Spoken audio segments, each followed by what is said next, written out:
Hello, BookThinkers family, and welcome to episode number 11 of our brand new podcast, BookThinkers, Life-Changing Books. During each episode, I interview some of the world's top authors, and as a listener, you can expect to discover new books, new mentors, and new resources that you can now use to achieve more and live better. In this episode, I have the pleasure to interview one of my favorite authors, Vanessa Van Edwards. Vanessa is a recovering awkward person. She's the lead investigator at Science of People, and she's also the best-selling author of Captivate. And the subtitle of Captivate is The Science of Succeeding with People. She's developed a science-based framework for understanding different personalities, also how to improve your emotional intelligence and help you communicate with colleagues, clients, and customers. So this is very valuable for everybody listening. And our conversation does touch on her book, but we also talk about some practical science-based tips for improving your communication that's not in the book. And then towards the end of our conversation, she also shares some of her favorite books. So without further ado, please enjoy my wonderful conversation with the amazing Vanessa Van Edwards. Vanessa, thank you so much for joining us on the BookThinkers Life-Changing Books podcast. I've read Captivate 2 times now, and I absolutely love the book. So I've been so happy to share it for the last couple of years. Can you introduce yourself to everybody and tell them a little bit about who you are and how you got into writing this book? Oh my goodness, I am so honored to be here. I've been following your Instagram for years, and I'm just so excited to meet everyone who's listening as well. My name is Vanessa Van Edwards. I'm a recovering awkward person and just happen to be the accidental best-selling author of Captivate, The Science of Succeeding with People. Right in the beginning of the book, you say that despite how different we all are on the outside, our inner workings are quite similar and they're also quite predictable. So could you talk a little bit about what that means to you? Yeah, so I used to think that human behavior was mysterious. And I think that's because as an uncool kid, I always watched the cool kids and was like, what do they know that I don't know? For most of my life, I just have felt like I missed a memo. Like somehow, everyone got this memo about how to have conversation and how to have a first impression and what to do with your hands. And I just never got that memo. And so people were very mysterious to me and complicated. I was worried that people were quite complicated. And then as I began to dive into the research, I realized that we're actually much more similar than I would have thought. And I'll give you an example. So I did a little experiment. This is maybe about 6 or 7 years ago now. And basically this experiment was based on the idea that there are universal human truths that everyone thinks they're unique to hold. So everyone has these universal truths about themselves, but they think they're the only one who has them. And so what I did was I wrote up a little fortune based on these 7 statements. It was like, you're the kind of person who loves change, but only when you have a nice steady home base to go back to. That's a statement that most people would agree with. So I made this little fortune and I brought all of my girlfriends over for a little party. And at the party, I had an envelope with each of their names on it, sealed. So everyone had an envelope when they walked in. I said, okay, I'd like everyone to grab your envelope, and at the same time, we're going to open them. And I've created a fortune personally written for you. Now, what they didn't know was the fortunes were all exactly the same, right? So I had everyone open up these envelopes and read the statements quietly to themselves. And I said, okay, I want you to hold up on your hand how close I got. 1 being, I'm totally off base, you don't even know me, to 5 being, I got you. Like, I know you deep in your soul. And every single woman there held up a 5, except one of my friends held up a 10. And by the way, my friend who held up a 10 started to tear. I felt so guilty. She said, wow, Vanessa, we're really new friends. And I had no idea that you knew me so well and so deeply. And I was like, oh God, I felt so guilty. And so I was like, well, guess what, everyone? All of your fortunes are exactly the same. People were so mad. They were so mad at me because they were angry, 1, that I had tricked them, but 2, they were like, but this is me.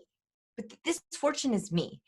And so I think that once I began to realize that there are these universal truths about human behavior that we can learn and study, it gave me a lot of the confidence I had been missing my whole life. That's an amazing story. In the book, you kind of phrase a question. You say whether you're going to a housewarming party or a first date, or you give some other examples, we all worry about the same things. And so we probably all think that we have the same problem socializing. If you're an introvert, I know that there are thrive situations and there are survive situations, but for the most part, if you're an introvert, you're worried about the same things as other introverts.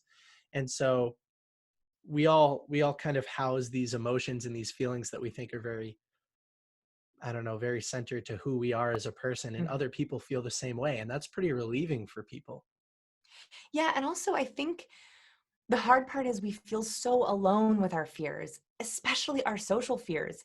I think that the work of amazing authors like Brene Brown, bringing out vulnerability, have brought to light, thank goodness, a lot of the feelings we have about shame and success and imposter syndrome. I think the next wave, and I've been trying to usher this in as gently as I can, is being more honest about our social fears. And our social fears are a little bit more, I wouldn't say more vulnerable, but a little bit more scary, because I think many people, myself included, have a deep fear of being unlikable, that my true authentic self is unlikable, annoying, that people aren't going to like me for me. And so one of two things happens. Either I dive into social anxiety, where I close everything out, I don't be social, I try to be by myself, I try not to have any interactions at all because I'm so afraid of people thinking I'm unlikable. Or two, I try to fake it till I make it. I try to pretend to be something I'm not, hoping that people are going to like that person. Both of those are setups for tremendous loneliness. And if anyone's listening and you've experienced this kind of anxiety or fear, when you're lonely because you're physically alone because you've isolated yourself from your fear, it feels insurmountable. But you can also be out at a party or a networking event with hundreds of people and feel incredibly lonely because you're not being yourself. And so that's something that I feel like it's been my life's mission to try to talk about gently. This next wave, what would you call it? Transparency, radical transparency and honesty. Do you think that it's becoming more acceptable on social media to post bad things as well as good things, or is that still very much frowned upon? I don't think we're even close to there. And the reason for that is I'm actually doing research right now on a concept called toxic positivity. Have you ever heard of it? No, but I can imagine exactly what it looks like being somebody who Okay. consumes social media Okay. content. So I think we're going the opposite way of what you just said, which is there's two kinds of toxic positivity. The first is the kind that you see on social media, which is pretending to be positive, cheerful, happy, outgoing. I'll even say extroverted, because you think that that's what people want to see and hear, and that will make you more likable, right? So that's putting out positivity that actually creates toxic and toxic environment and toxic feelings because it's not real and it's not true. That's the first thing. So on the one hand, and by the way, I struggle with this a lot on my social media. So I go through waves. If you look at my Instagram from the last 3 years, it goes up and down because I can't decide, am I being too positive? Am I not being honest enough? Am I not putting myself in my quote unquote social media enough? So that's the first kind. And I don't have a great answer for it. It's why I'm researching it right now. The second kind, I think, is where I do feel like we can make a lot of progress. And that's the social kind of toxic positivity. So the social kind of toxic positivity sounds like this. Oh man, I'm just having a really hard time. I'm feeling lonely and I'm feeling scared. Oh, it'll all work out. You always figure it out. Just stay positive. The glass is always half full. You make up your mind about how you feel. That is toxic positivity. It's when someone in your life with good intentions, they usually have great intentions, actually dismiss your fear, your negativity, your worries. And so by telling someone to be positive or don't worry about it, or you'll figure it out, or it'll all work out, or everything happens for a reason. Oof, that is my least favorite toxic positive phrase, because basically you're saying, stop complaining about it. There's a reason for it. You don't know what it is, but I don't want to hear about it. And so that is something that I think that we can in interpersonal relationships work on not doing to each other. Hmm. Well, I'm learning a lot here, so thank you for sharing that. I need to learn a lot more about this though, and make sure that I'm not doing it on social media or to other people in my network. We don't have to go on social media and be like, man, I'm having a terrible day. Like we don't we don't have to go on and do that. But I do think that we have to think about, what are we using social media for? And so if you're using it to actually share who you are, then actually share who you are. If you're using it to be inspiring, then that's okay. Like, for example, I made a decision with my team that I want my Instagram to be positive, even if I'm not feeling it. And then those days I don't post. But if you come to my Instagram, I want you to be inspired. I want you to learn something. My entire goal for that is for it to be a positive force in the world. That's something very specific. Do I say that it's a portal into my real life? No.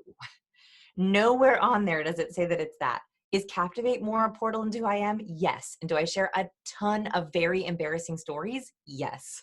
And so I think that you're right, is you've decided that the podcast is where you feel more comfortable sharing those things. And so I think we just have to be more purposeful. Same thing with our throwaway phrases of, it'll all work out, everything happens for a reason. I think we just throw those away and we don't realize the kind of damage they have. That's a really interesting point. I'm going to have to learn a little bit more about this. So when you finish collecting data and publish it, I'll definitely be a consumer. Okay, hopefully in August, we're going to have all of our research reported. So tune in then. All right, perfect. Yeah, and everybody in the BookThinkers family that's listening should as well. Well, for for people who are looking to make progress as far as how they interact with other people from a social perspective, I really like the analogy that you give in the book about playing to your social role. And you say that in sports, a quarterback could go out there and play linebacker and kicker. They could be on the field all three times. But if you want to win, that's probably not the best use of your quarterback's time. And the quarterback might not feel great after they go out there and play linebacker. Could you talk a little bit about what playing to your social role actually means? Yeah. So I think that we tend to think about social situations in one category. Like, we're like, okay, there's professional events like networking events and meetings and conferences, and there's social events, barbecues, parties, nightclubs, brunches. Those are actually all very different. Very different. Not all professional situations are created equal, and certainly not all social situations are created equal. A networking event is very different than a conference, which is very different than a meeting, which is very different than a one-on-one with your boss.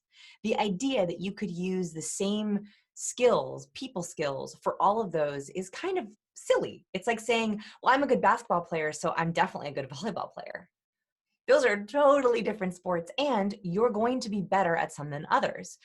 The example I give in the book is a jockey, so someone who's a little bit shorter versus someone who's 6'7". You're going to have natural strengths. You could decide at 6'7" that you want to be a jockey, but you're going to be working against your natural strengths. It's the exact same thing that I want to encourage you to think about, is think about every people interaction, every interpersonal interaction. That's better. Think about every interpersonal interaction, and how they differ from each other. So when you look at that networking event on your calendar or that friend's barbecue, do you dread it? Right? When you see it pop up, tomorrow is my friend's birthday party, are you like, ugh? That means that's probably not one of your high natural social strengths. Versus you see something pop up that says, brunch, and you're like, yes, I so need a mimosa right now. What is the difference between those things? Is it the context? Is it the people? Is it the time? So one thing that I noticed when I began to take stock of each of these different situations, and in the book I actually list them all out, but you can do this right now. If you just list all the social situations on your calendar for the next 2 months and then give them a little grade, you can do it yourself. I noticed something very simple. It had very little to do with the people that were there. It had very little to do whether it was social or professional. It had everything to do with the fact, could I have a deep personal conversation with anyone there? So at very big happy hour events or nightclubs or bars, the answer was no. And so all of those were very low on my list. And that's because my way of connecting with people, my only way that I know how to be charismatic, is to ask really deep questions and share stories. If I'm not in a situation where I can do that, then I get super socially anxious. So yours might be something else. Like, for example, I have students that say to me, I notice that I tend to go to events with my partner, but when I go with my partner, I have more dread. And that's because I feel bad for leaving them. And so we're always joined at the hip and we share the same stories over and over. And it's really hard for us to meet new people. Okay, that's very helpful to learn and work through. So you might find some interesting patterns that would surprise you.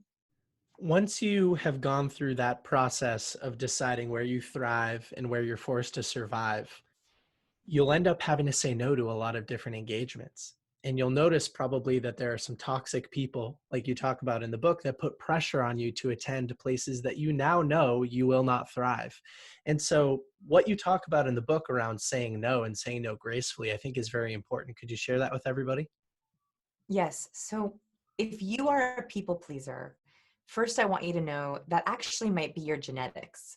So one of the things I talk about is our personality traits. A lot of them are more genetic. They're less nurture and more nature.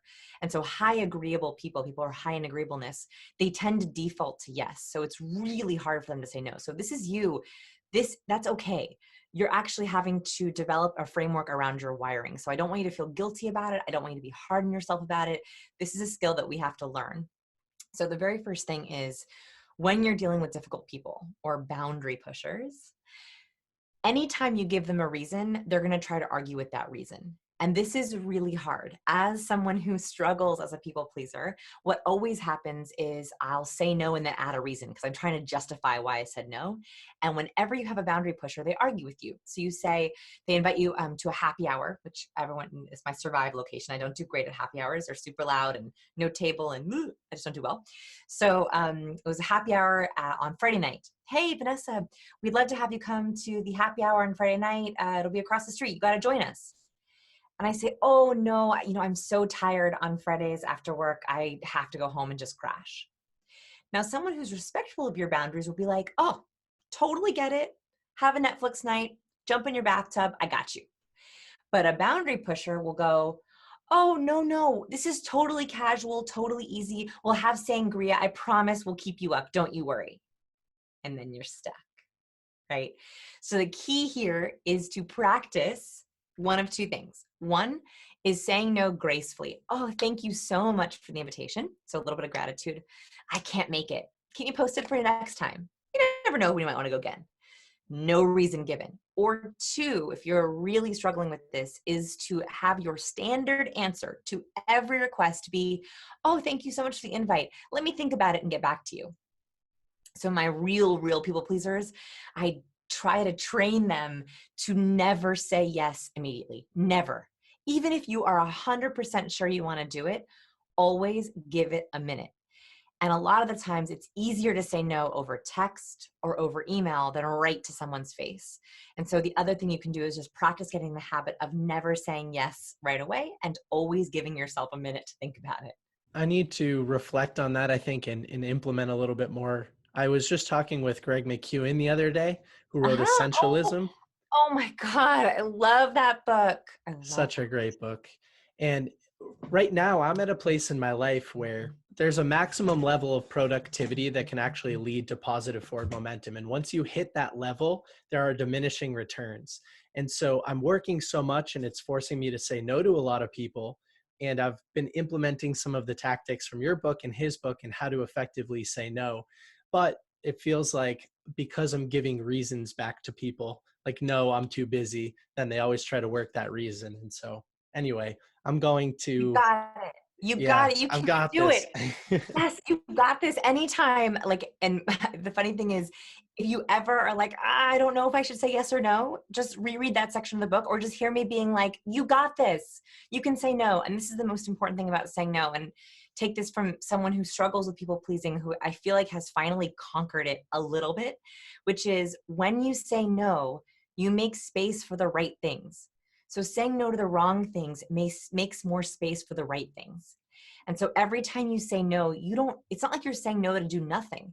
You're saying no to the wrong thing so that you have more space, energy, and time for the right thing. In the book, you say cleaning out the weeds makes more room for new growth. And that's so true. Yeah, I Exactly. love that. Well, let's transition over to hand gestures. So as I shared with you before we jumped on, there are a lot of content creators in the audience. And you give an example in the book about the difference between two different TED speakers and the number of hand gestures. So I'd Mhm. love for you to touch on that for just a minute and give everybody some good practical advice. Sure. So this actually came from a very simple question that I had when I was really struggling with my awkwardness, which was, what do I do with my hands? Right. This is one of the memos I just felt like I missed. Like they were just like these like dangling things at the end of my arm, and I didn't know what to do with them in a social situation or speaking or in a video or networking events. And so I was like, okay, I'm going to figure out what do the most successful speakers do with their hands? If I actually watch them on silent, what are they doing with them? So what we did in our lab is we compared thousands of hours of TED Talks, and we looked at the least popular TED Talks by view count and the most popular TED Talks by view count. And we weren't looking only for hand gestures, by the way. We were looking for a lot of different variables. But the one that stood out to us the most was hand gestures. If you compare the least viewed TED Talks and the most viewed TED Talks side by side, you will see the difference, especially if you watch them on silent. We counted up every single hand gesture used in these TED Talks, the average for the least popular ones was 272 hand gestures in 18 minutes. For the most popular TED Talkers, the average was 465 gestures in 18 minutes. Huge difference. And what we found was that the most popular TED speakers weren't using their hand gestures just for the sake of having hand gestures. Like, it wasn't just jazz hands. They were actually using their gestures along with their words. So if they said the number 3, they held up 3. And there's some great research by Susan Goldwyn Meadow who found that when we use hand gestures, it actually helps our memorability. It helps people actually visualize those 3 things. So tomorrow they're more likely to recall, she said 3 things. What were they? And so our hand gestures do 2 things. 1, they lighten your cognitive load. Try telling a story while sitting on your hands. It's so hard. So actually using hand gestures helps you be more fluent and charismatic. And then second, it also helps your listeners pay attention and remember what you have to say. I'm just remembering now in the book too, you say that you do everything standing up. And here I am looking at like my little image in this, and I'm sitting down and I'm thinking that I need to redo how I record these. And even when you So, recorded the audiobook, you stood up, right? oh my gosh, that was 4 hours of 4 days, 4 hours. That was 4 days of standing. So you'll actually see, so I'm in my YouTube studio right now. I don't have a place to sit down. So I specifically built my studio so that I can't. So even when I do like really long interviews, I literally have to like sit on the floor, sit down. So yeah, I stand because I use way more hand gestures. Even like some of like the rocking back and forth, I'm able to like plant myself. Like when I share a study, I don't know, you can't see this, but when I share a study, I actually widen my stance like to deliver it to you because I want you to feel how excited I am about that content. Yeah, like I want you to feel it. So highly recommend standing, having your hands loose. I love chairs with armrests for that reason. I find that chairs that armrest, you tend to put your arms tightly to the sides of your torso. Whereas if you have an armrest, you immediately roll your shoulders back and you're more likely to gesture. I wasn't, when I've gone through the book a couple times, I wasn't thinking about that from this point of view, but now I definitely am. And here's a personal question. Can you overdo hand gestures? So I know there are specific reasons to use them, but was there any point of diminishing return as far as hand Yes. gestures? Yes, 100%. So there's a fine line between purposeful explanatory gestures and jazz hands. So jazz hands are when the gestures aren't tied to a point. So you'll notice like when I use hand gestures, they're either demonstrative. So I'm showing you that a concept is a big concept or a small concept. And I hold my hands up small. Mm-hmm. Or I'm keeping pace and cadence. So I will mark my words with a gesture. That actually helps us stay in rhythm. We like that. It makes you nod. So like if I do this with my hand, you nod yes. So Mm-hmm. we're both in cadence. We're both in rhythm. But too many hand gestures are when my gestures don't match my cadence and don't match my points. So if you're just using your hand gestures and they're off, they become incredibly distracting. I'm excited to share that video clip with everybody. And if you consume this pod, like if you're listening and you just consumed that via audio, you should check out the Instagram so everybody could see the video because I that was was fun. waving my hands like a crazy person in that second statement and it looked nuts. I love it. I love it. Oh, I have one more thing. I have one more addition here. I love a hand gesture. I love a hand gesture. But occasionally I've had students who take it to the nth degree and they do what I would call interpretive dance. So explanatory gestures come up naturally. You use them to emphasize or highlight, but they're not like, I want the sun to come out and then we are all happy. And then the rain comes down and then we all feel better. You can't see me right now, but I just did an interpretive dance of that motif for you. And it's absolutely ridiculous. It looks like I'm a kindergarten teacher or a dance performer. So I love an explanatory gesture, but it's about highlighting and emphasizing, not interpreting. That's really interesting. Well, I will continue to find the fine balance between high levels of hand gestures, intentional hand gestures, and make sure that I don't ever overdo it. Yes, please. I love that. And then I know that the Book Thinkers family has a lot of introverts in the audience. And so maybe they're content creators, but they're sitting behind the scenes and they're trying to branch out and have conversations with people. And you have a ton of advice in the book for ways to make efficient conversation and useful conversation, ways to engage other people instead of just trying to impress people. And so can you talk about that for a minute? Yeah, so I actually, because we have this amazing audience, I'm going to give a tip that I don't share a ton in the book, but I love to give this to fellow readers. So I'm actually an ambivert. I'm somewhere in between an extrovert and introvert. And by the way, very few people I think are true extrovert introverts. Most of us are ambiverts. Ambiverts, we have this ability where we can flex our social skills. We can dial up into extroversion when we need to, but we need to have a lot of recharge time. So that's really important to think about, because that means you can think about your social strengths and use them purposefully. If you are listening to this podcast, I already know one of your social strengths, and it's you are very well read. Being well read can be an amazing social strength. It's a social weakness when you say, I'm more read than you, and I read every book there is under the sun, and I know it all. That was a sarcastic tone. If you could hear it, I don't know if you guys got it. That's a social weakness. It's not that. But if you're extremely well read, you have this amazing repertoire of knowledge that you can share with people. And so every single book that I read, I'm not only reading it to learn something, I'm also reading it thinking, where's the conversation starter here? It could be as basic as, yeah, so what are you reading these days? That's a great question. Or if someone asks, what'd you do last weekend? You can always say, oh man, I got so into the best book. I was reading it all day Saturday. A lot of introverts, for some reason, feel like they can't say, I read all weekend, or I'm reading a great book as an answer to their question about fun or exciting things. Books are absolutely an answer to that question. So the first thing is being comfortable and okay sharing that books are a passion and that they're absolutely a jumping off point. You can ask you about their books or not. And then second is, as you're reading a book, I literally think to myself, what's the that's so interesting here? So I have a newsletter once a month. I send out a That's So Interesting newsletter. So in this newsletter, I only share facts from books that I was like, oh, that's so interesting. Because that means if you have that in a conversation, you can bring it up and the other person goes, oh, that's so interesting. And then you have great conversation. So when you're reading books, to think about what those facts are. And then this is the hardest, this is the advanced part of this tip. So hopefully you'll stick with me on this, the trigger for it. So it's very hard when you're in a conversation and you just read, let's say, the Freakonomics, one of my favorite books. In Freakonomics, they have a great set of studies about names. And one of the things they found about names is one of my That's So Interesting facts, is that if you're named George, you're more likely to move to Georgia. They also found that if you have a dental name, like Dennis, you're more likely to become a dentist. That's a crazy fact. That's so interesting. By the way, my allergy doctor growing up was named Dr. Itches. So I could tell you 1,000 examples of this. But the question is, when do you bring that up, right? Like, how do you just pop into a conversation? You're like, did you know that if you're named George, you could move to Georgia? That's a little hard to bring into conversation randomly, but you can think of triggers.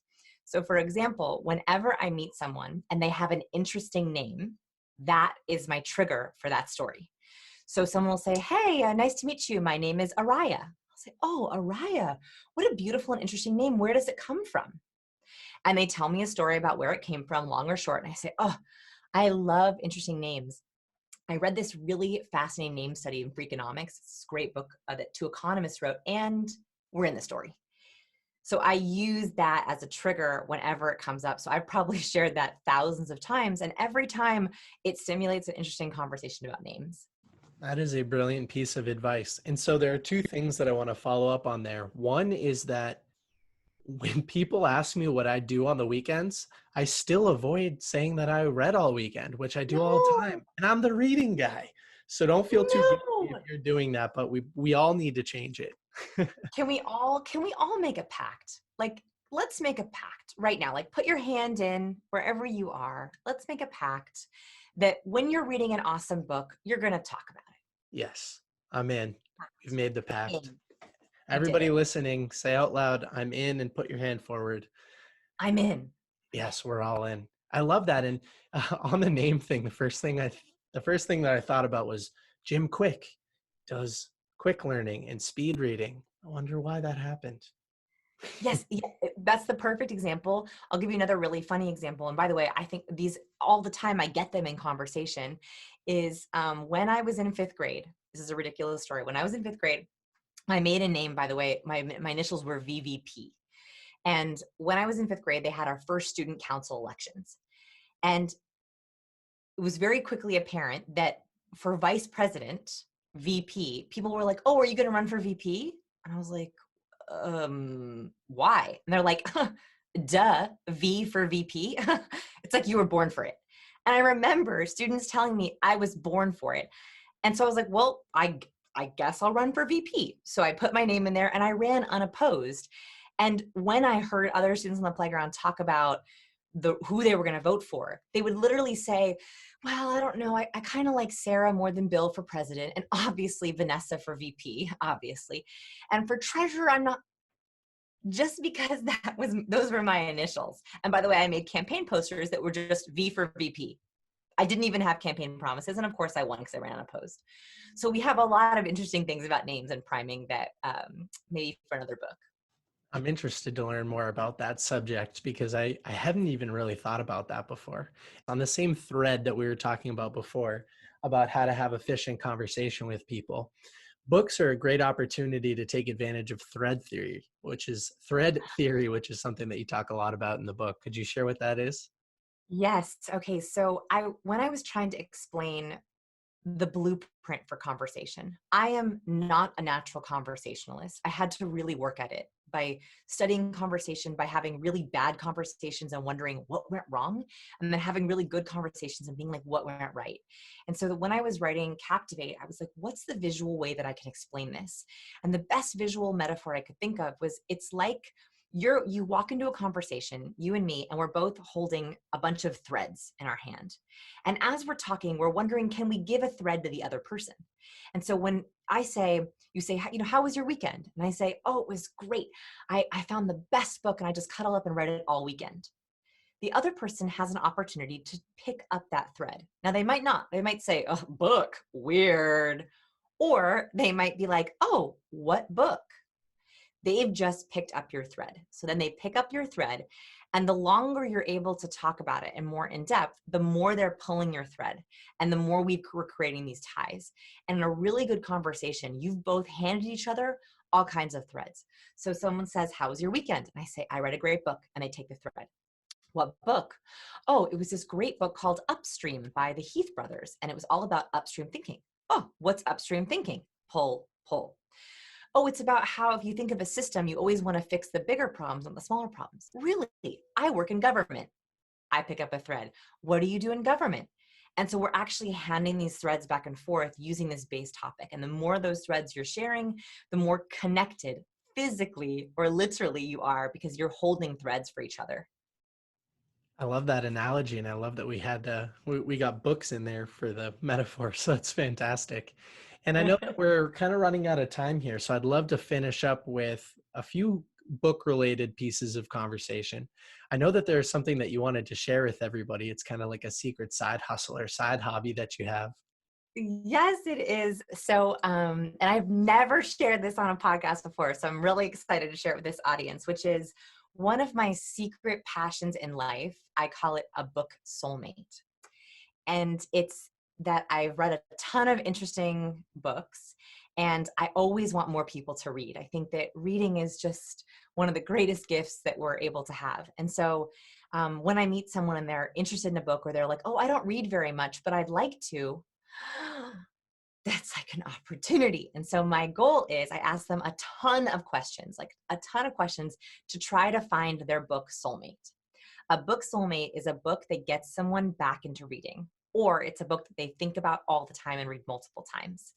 And so I love playing this game with other readers as well, because sometimes they'll talk about their book soulmates, but I love to send people what I think might be their book soulmate, or try to pick one for them that I think will really change their life or inspire them.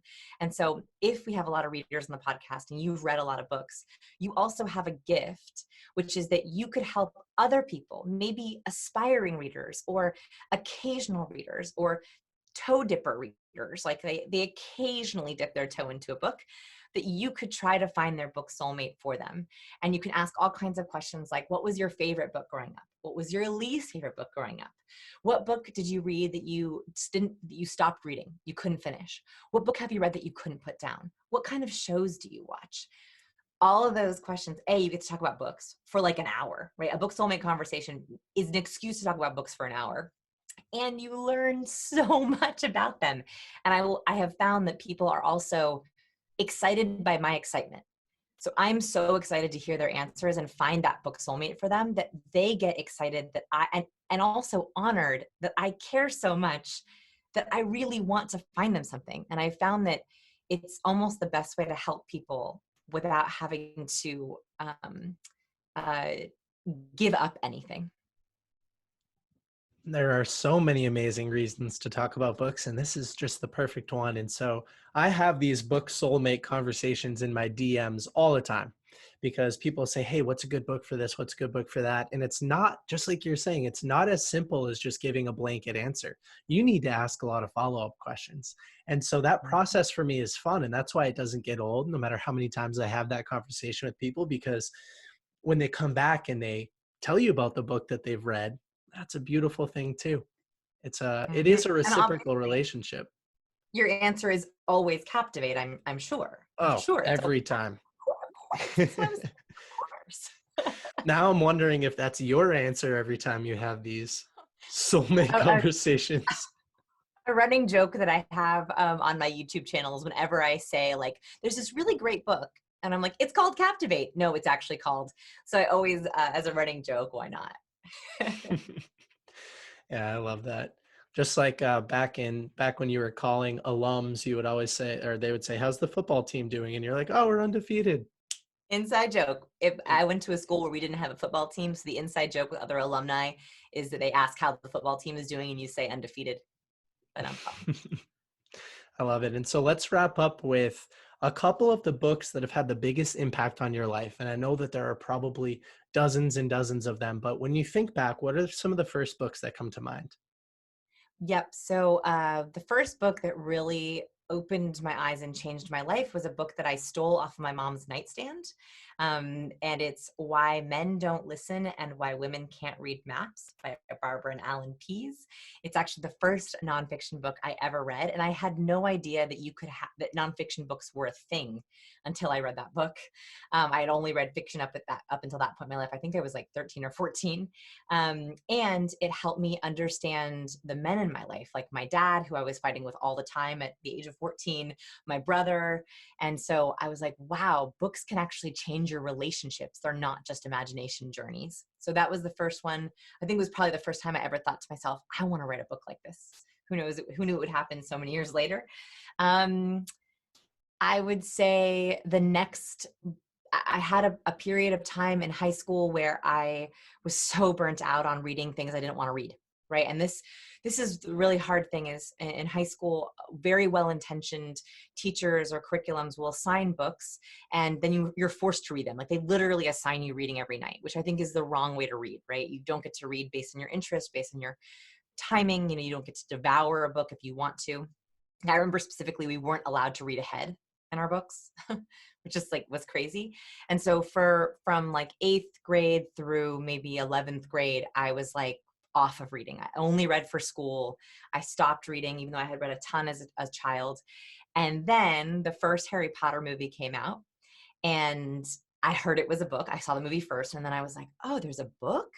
I read the book, of course, fell in love with it and read all of them as they started to come out. And that got me back into reading again. And I'm very, very grateful to that. So I'll say those two, a fiction and a nonfiction.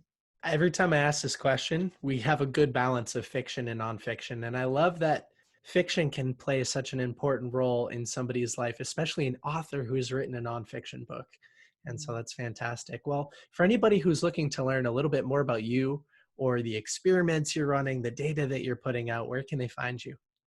Yep. So everything is at scienceofpeople.com. And we publish our That's So Interesting newsletter once a month, as well as the other weeks of the month are new research, new things that we're working on. So if you subscribe to our newsletter, I would love to send you some interesting tidbits. And that's also where I publish all my new work, as well as on YouTube. I'm Vanessa Van Edwards. Vanessa, it was my pleasure. Thank you so much. Thanks so much for having me. And that's a wrap. Thank you so much for listening to my conversation with Vanessa. She is amazing. I really do believe that because we're the average of the 5 people that we spend the most time with, it could benefit you to share this episode with someone in your network that needs to be elevated in the science of succeeding with people. It only takes 60 seconds and it could change their life. Before I go, I want to remind everyone that BookThinkers is both an online community and educational technology company that enables readers to achieve more and live better. That is our goal. And so, for more information on our mobile application, our shop, our social pages, or our mission, please check out www.bookthinkers.com. As always, remember that real learning requires education and behavior change. And so, with that, I'm signing off. I can't wait for you to listen to another episode of Book Thinkers Life Changing Books.